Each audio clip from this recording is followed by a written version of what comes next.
Morning, everybody. Welcome to the Milton University Hospital board meeting in public. Happy New Year to everyone. Happy New Year to the colleagues, in the room, colleagues on screen, but also across the Atlantic Trust and in the community. So here's to an excellent 2025, which is always going to face challenges, but is also hopefully going to be enjoyable working together. I'm just going to take the apologies, which I've only got apologies from Sarah Whiteman, non-executive director, who is going to join us just a little bit later in the meeting. There's no other apologies, I don't think. I think we're joined by a couple of people in the meeting, so we'll introduce those people as and when they arrive. But I'm just going to ask Kate to share a comment. I'm just going to briefly embarrass both Heidi and Jerry, but I'm totally away from their tagging with her. Don't come see me in the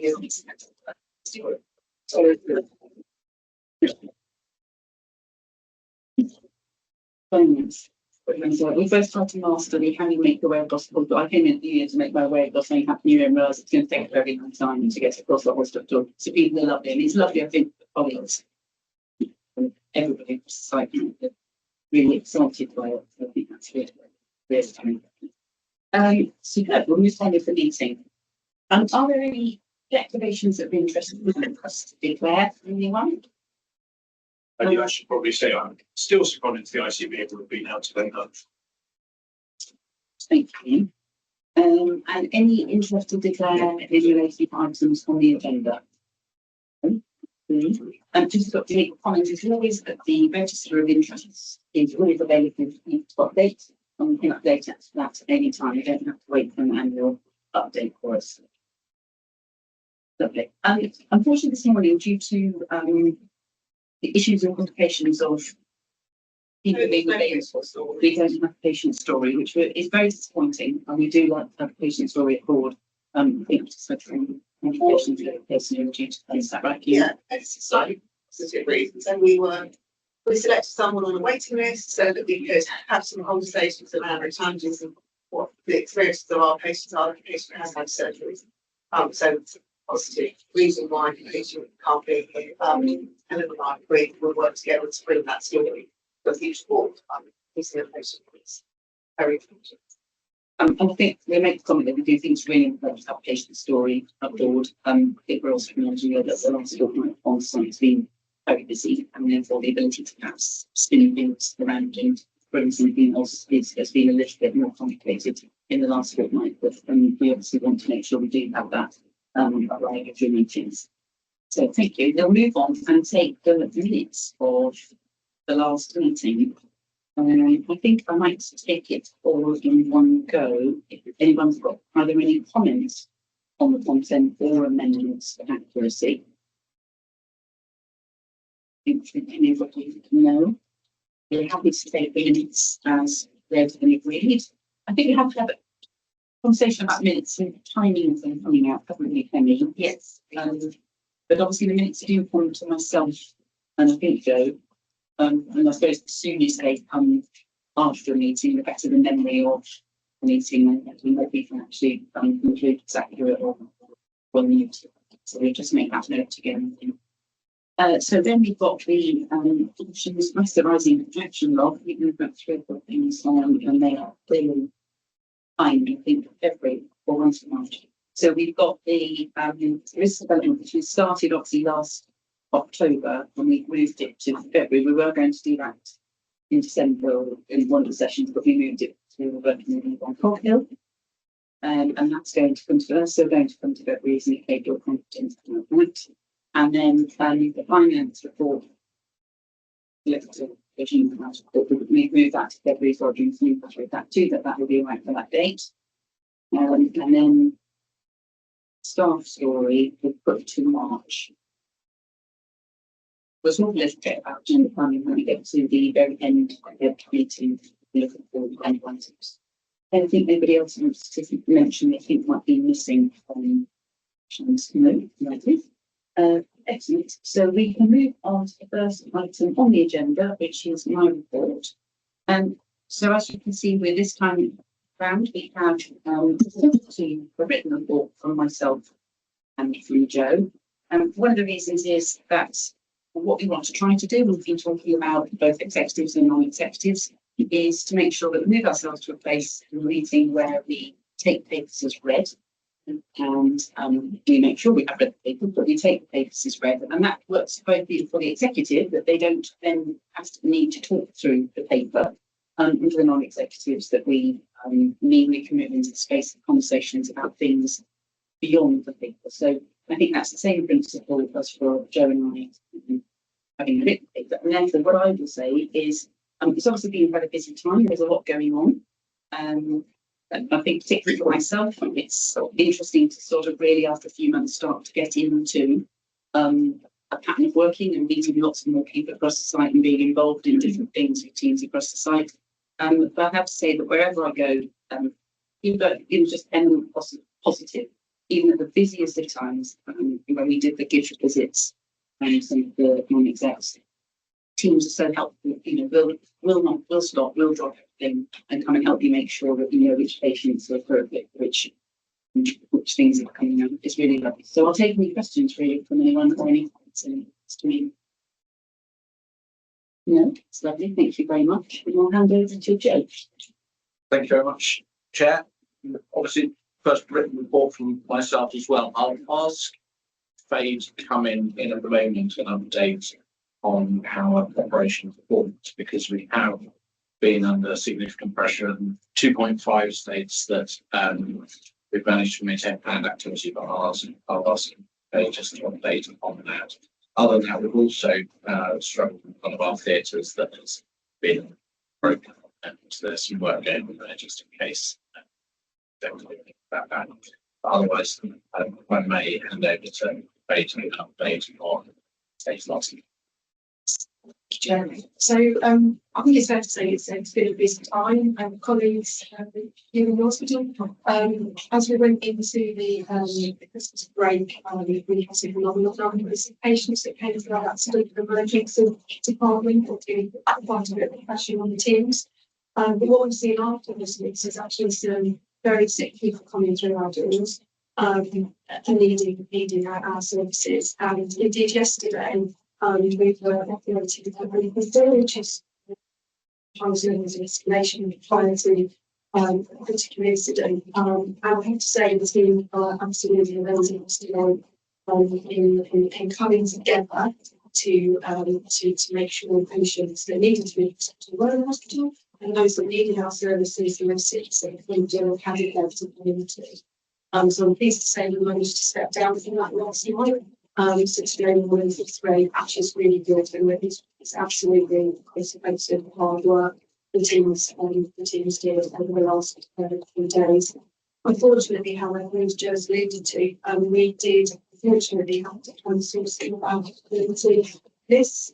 So on Tuesday, we had 8 patients cancelled, and yesterday we cancelled 9 patients.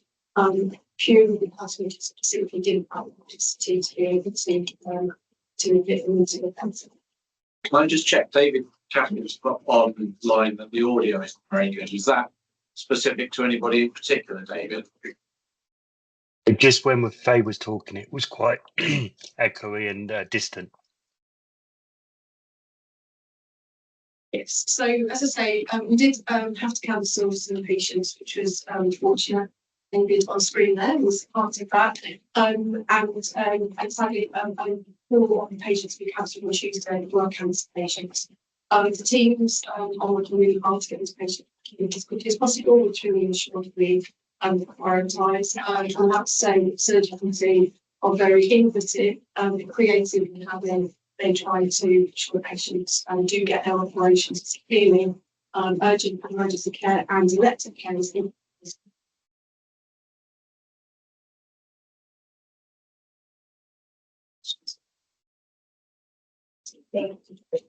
Just generally precious. Thank you. My question is, it's great to see the work-based improvement piece. I think it's positive to hear that we're actually looking at people that are lying in the place hospital itself. My question is more around going beyond that. What are we doing in terms of, we can look for that in space, but actually what do we do to train external recruiters. If we're training our managers or we manage people, the recruitment process just need to understand, starting with a job board, starting with a job description, starting with a person profile. In that, is that truly going to be embedded in terms of that person profile, how the values are embedded within that particular role. The candidates or people that actually starting on the advert that goes out.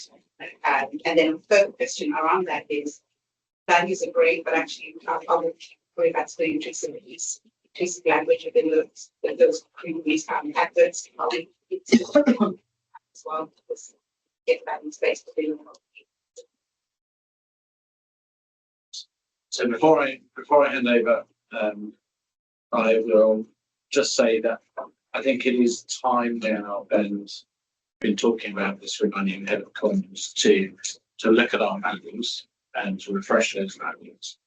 So the plan is in this coming term that we go through a process of engagement with the organisation about our values to make sure that they've been in situ now for the last, I'm going to say, 8 or 9 years. So I think there is an opportunity to look at those and see whether they fit with where we want to be today. But Catherine, do you want to pick up on the specifics around the process? Yeah, so I think, we talked about it last time in the law seminar, but this is part of a big programme. Values-based recruitment is just one part of that. And values-based recruitment doesn't just look at the shortlisting, doesn't just look at the interviews, it looks at the process in its entirety. So right from the point at which managers are writing adverts, what they're doing into their job descriptions. So the starting point for training is that will start to move and that will start to shift as we start to talk about what we mean in terms of the language that we're looking for in all of those pieces, filtering through to shortlistings through to interview. But then alongside that, the other aspects of the Roger Planning report in particular, there are some very detailed specifics in there, which we're also looking at, which is part of the programme to look at our recruitment practices and processes. And again, by that, don't just mean the actual narrow part, it's the end-to-end process, because it's right through to onboarding and beyond that, and starting to develop lots of pressure. Thanks. Firstly, I wanted to take this opportunity to thank all the Keynes team who have kept the hospital going during this really difficult period. Joe, my question's around the NHS and we've got dual role. And I wondered if we will have an opportunity to pilot any innovative novel features in the NHS and specifically around empowering patients to take greater control of the A couple of things on that. Firstly, it's great to see the NHS out nationally catching up with a number of the features that Milton Keynes Hospital have had for a few years. So appointments, opportunities for patients to complete online forms. Those are now being rolled out across the country and are really being pushed nationally. So I think that's a really positive step where we've been seen to lead the way. I think the second part of that is that we have been selected as one of the pilot areas for, I'm going to say, the breast service. We've got 3 pilot areas nationally, and Milton Keynes has been selected for one of those. So we are through no design of me being involved in the NHS app, but because the teams have been able to demonstrate that they're able to embrace new ideas, new technologies locally. So I don't want to use my position as the national director to overly benefit Milton Keynes, but it's clear that MK is already benefiting from its reputation as being digitally mature. So,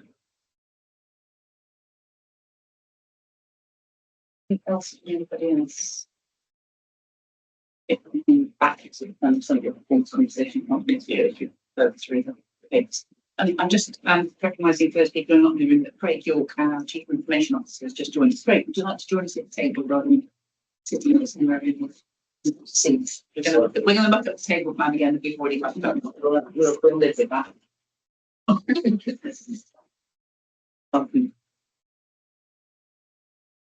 Lovely, thank you very much. So thank you, Joe, and obviously the BLMK reports attached, so if you want to be coming by manager, we'll just make it sure. I'm taking that as read, and again, we'll take questions. So, Joe.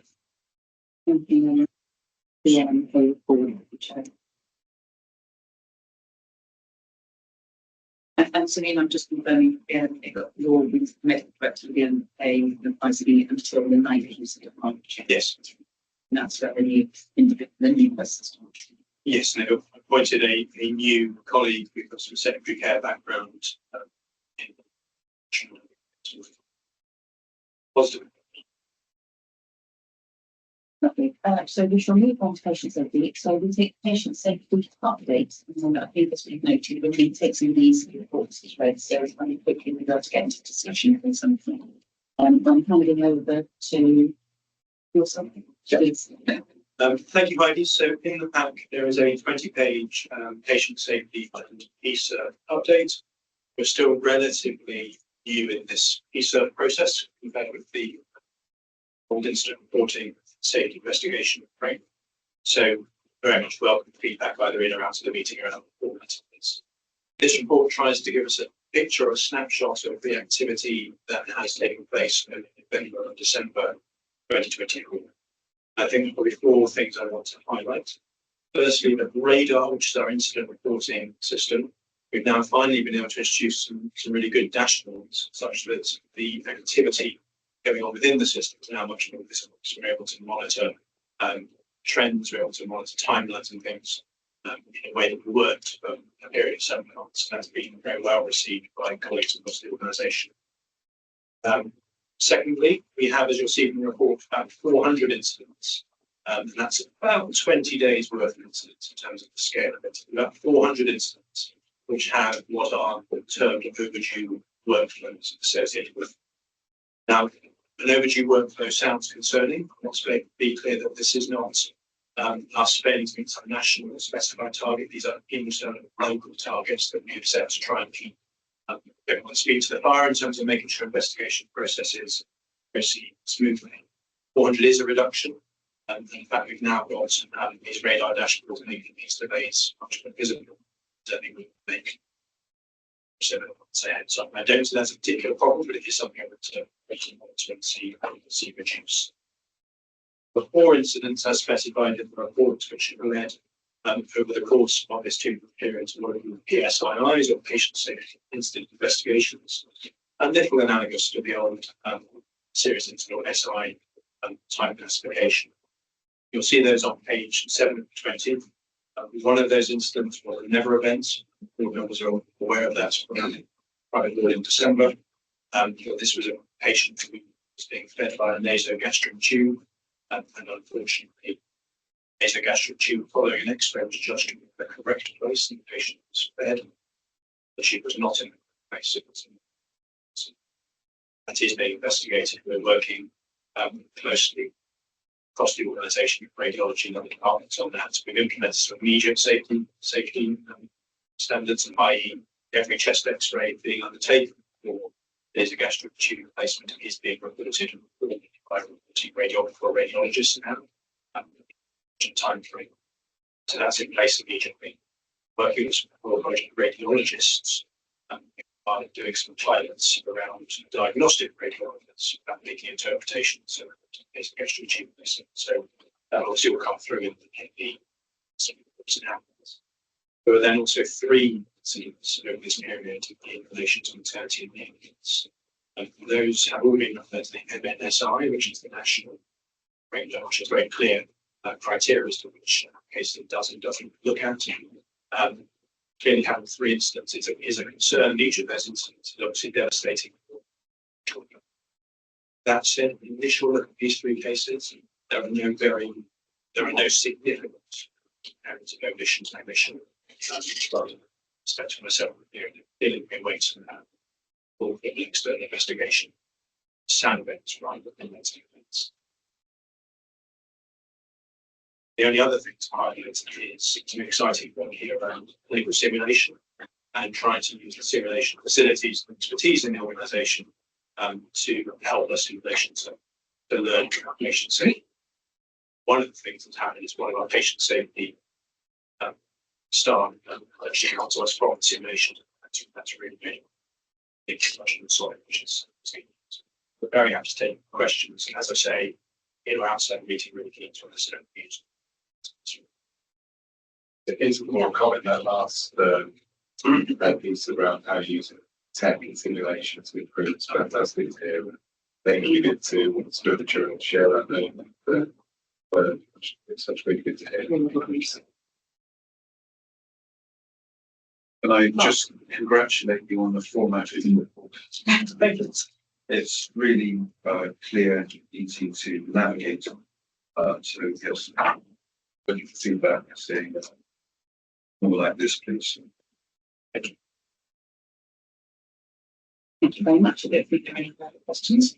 And I think we're noting the question. And I think agreeing that it's very clear the information that's things. We look forward to the continuing updates. Thank you. I think we're going to Fiona now for item 9. Recently incentive scheme board assurance framework. Right. Yeah. So, maternity incentive schemes are known as MKUH. The presentation of the declaration form presented today is part of our trust assignment process for year 6 of our MIS scheme. It's also known as CNST, which is the implementation scheme for trust. For anyone who isn't aware, the scheme is a financial incentive programme and it's designed to enhance maternity safety within the NHS trust. And it rewards trusts that demonstrate that they have implemented a set of 10 core safety actions that aim to improve the quality of care for women, families and communities.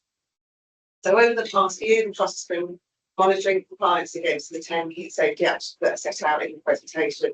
And that work has been regularly shared with and reviewed by our local maternity neonatal system, so known as the LMS, around oversight, discussion and compliance. The final trust submission is expected on 13th of January, after which the LMS will sign off their element of the declaration supporting the trust compliance and recommending that we have met the required elements of the scheme. So presented today is the high-level overall compliance of the trust against those 10 key safety actions, and I'm pleased to report that we are able to demonstrate that we will achieve compliance within all of the 10 safety actions in the given time frames.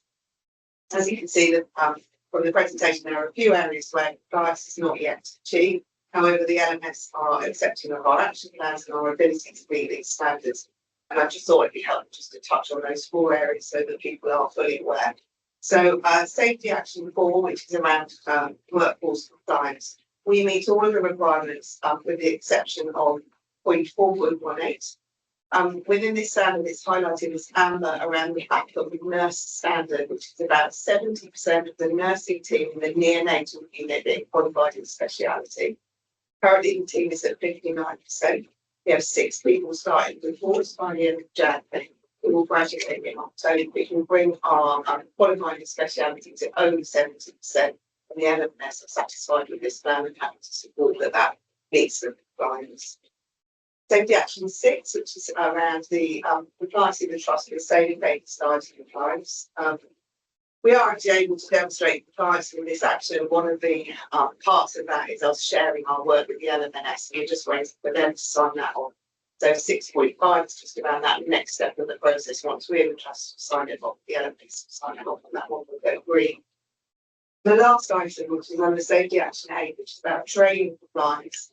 We are compliant with the required standards. As although under saving babies' lives, it shows 15%. When our colleagues start in the trust, there's actually a 6-month period in which starters are required to complete the training. And all new starters who are within that 15%, or the outstanding 85%, they've all started. And within their 6 months, there's evidence that we're able to provide them booked or training will have completed their training within that window. So again, the element is that we are compliant with that.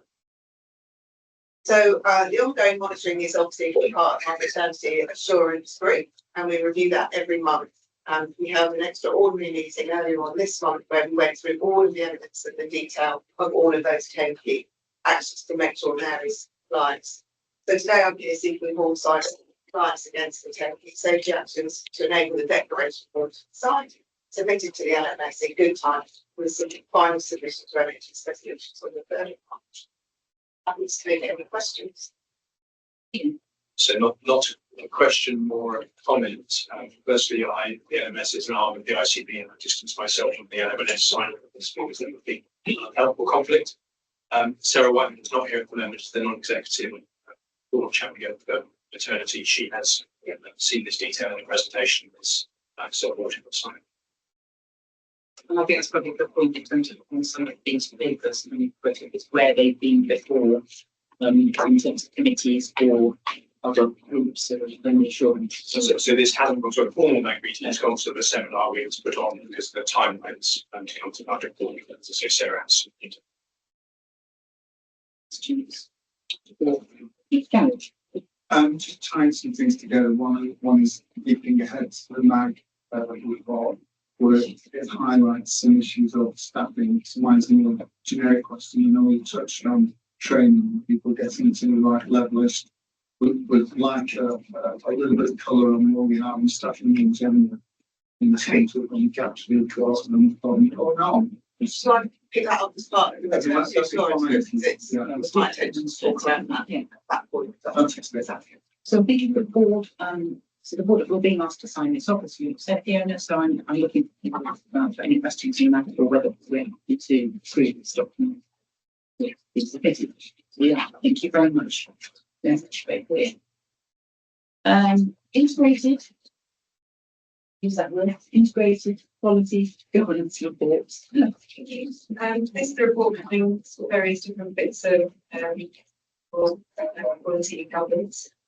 So I'll take the report as read. There is a really positive update on quality improvement and audit. You see the scale of the work going on in the paper, and it's really interesting things beginning to come out. So we're starting to working on the links between teams, as mentioned in the last call, I think, around our safety work, the improvement work, and audit work, the improvement and all the transformation. And this paper, there's an example of Steve running around an audit results, looking at the pathway more uncontrollable and identifying how that can be made more effective. And actually, it's a very expensive pathway, and looking at how that money can typically to deliver very more effective clinical treatment and listening.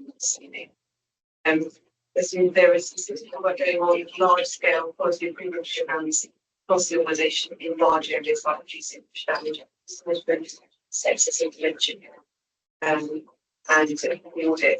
And there's some finds information that is as well to won't go through, but actually been tracking really well with it.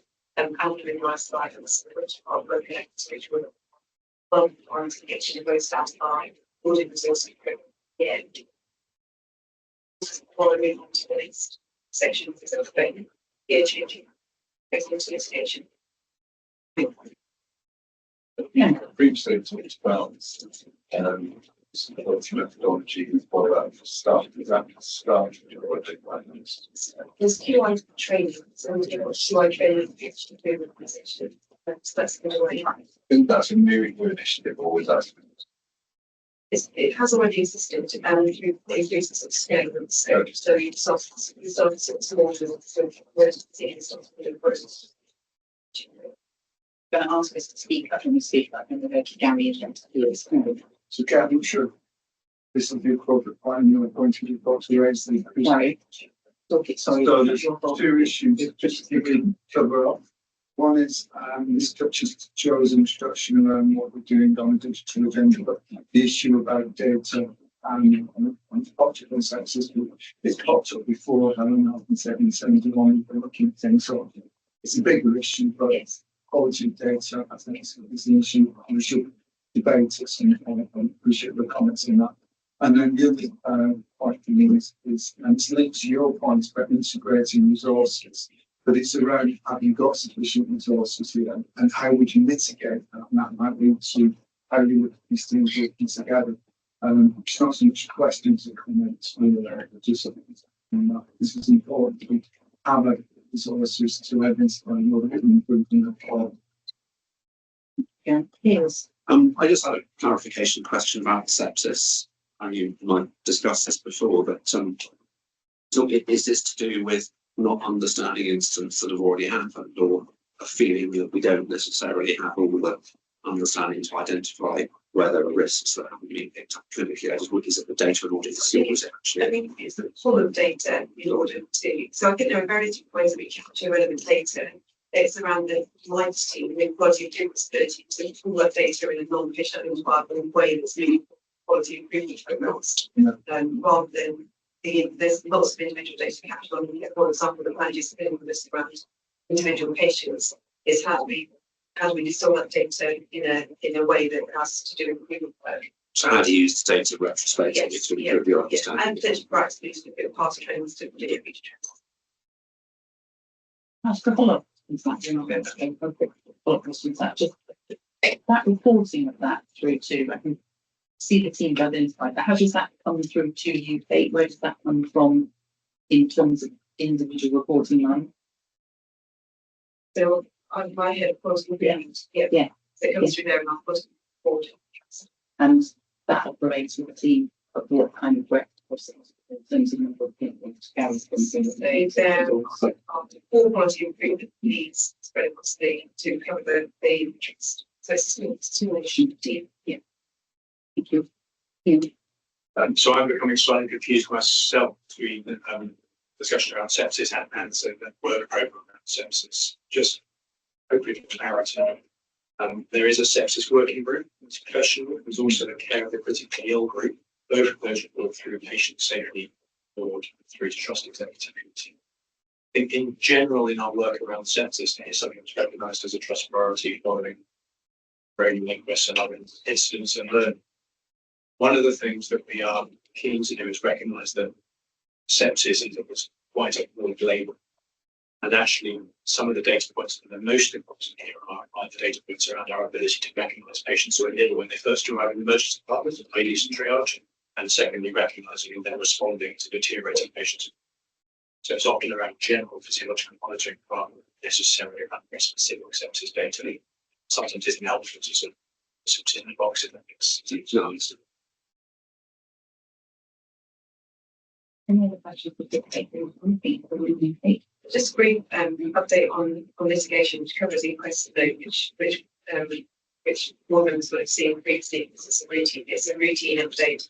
There's a note here around a new memorandum of understanding between regulatory investigatory secretarial bodies around healthcare incidents where there may have been illegal activity.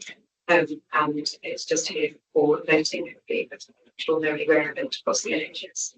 Happy to take any questions on any of this. I mean, don't propose going through each of them. These inquests are highlighted because they are obviously inquests in a public report and also capture some of the learning we've already taken forward and embedded following the investigations of the spaces and go through the cranial process.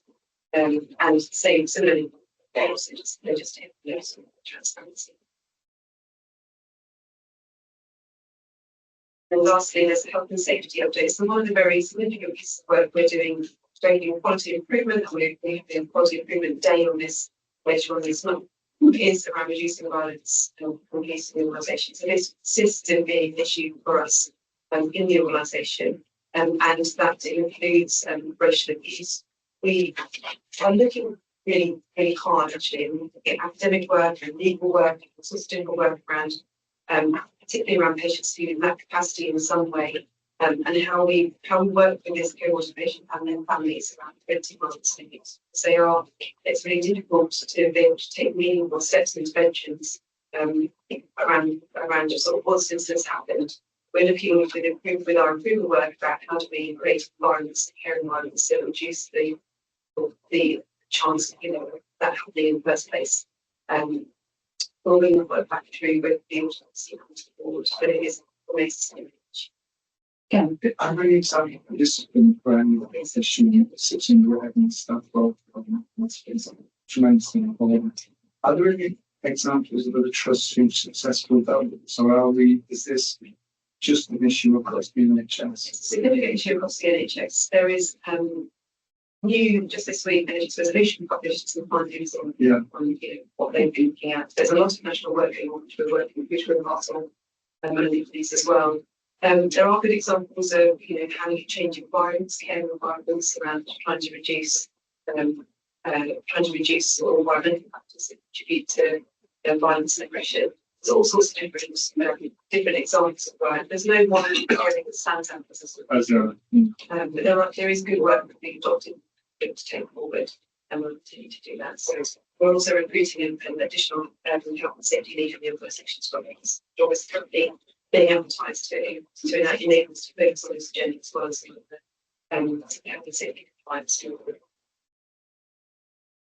I think it's interesting, Kate, isn't it, in that sense of Joe's point earlier about reviewing values, and you know, there's been a change in the last decade plus, hasn't there, in terms of things like violence and aggression, and that kind of wraps up in a way with us kind of really looking at how we're setting what our values are, and that's both, yes, our internal team, but what that means to the people that we are working with. Some of the work we will see next is around our statements and things like when we say there is zero tolerance for racism and abuse. What does that mean in terms of the actions that we take? And what does that mean, particularly vulnerable patient groups? A member of staff said to me, still have the capacity to be racist, even living in that capacity in ways. And how staff, how do we manage that in our duty and care in all sorts of different ways? And what does that mean? So we're bringing back the discussion. And it's hugely complex, and also I think in that last decade, 15 years, stress like myself have got busier and busier, so that kind of again gives an increased intensity to it. So I think it's a really important thing that they're doing work on. Any other questions? No, thank you.